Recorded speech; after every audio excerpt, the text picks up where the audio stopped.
موسیٰ علیہ الصلوۃ والسلام جو بڑے ہی غصے والے نبی تھے، اور اب جانتے ہیں فَوَكَزَهُ مُوسَىٰ فَقَضَىٰ عَلَيْهِ، بنی اسرائیل کے ایک شخص کو لڑائی کرتے دیکھا، اس کو چھڑانے لگے، چھڑاتے چھڑاتے ایک اس کو لگا دی، جس کے نتیجے میں اس کی موت واقع ہو گئی۔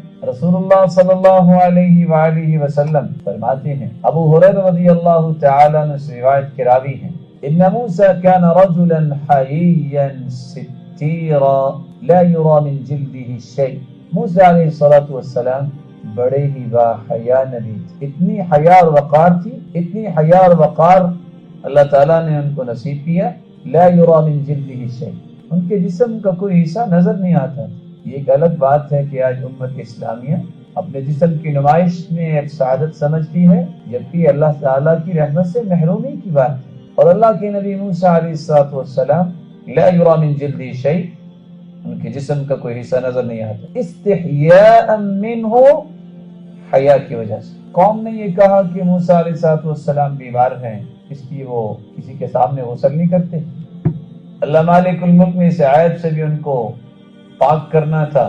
ایک مرتبہ کپڑے انہوں نے جب اتارے وہ پتھر لے کے بھاگ پڑا اور وہ آوازیں دینے لگے، ثوبی حجر ثوبی حجر، میرے کپڑے۔ غصہ اتنا آیا، لاٹھی جو اپنے ساتھ رکھتے تھے، وطفق بالحجر ضربا بعصا فوالله ان بالحجر لندبا من اثر ضربه ثلاثا او اربعا او خمسا۔ جب وہاں پہنچے تو مارنا شروع کیا، حتیٰ کہ 3 یا 4 اور 5 نشان پڑ گئے۔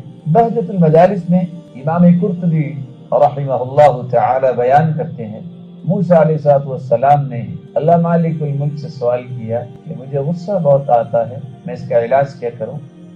تو اللہ مالک الملک نے فرمایا تم میرے ذکر میں مشغول ہو جایا کرو۔ اتنا غصہ کہ پتھر پہ نشان پڑ گئے یا گھوڑی پہ نشان پڑ گئے۔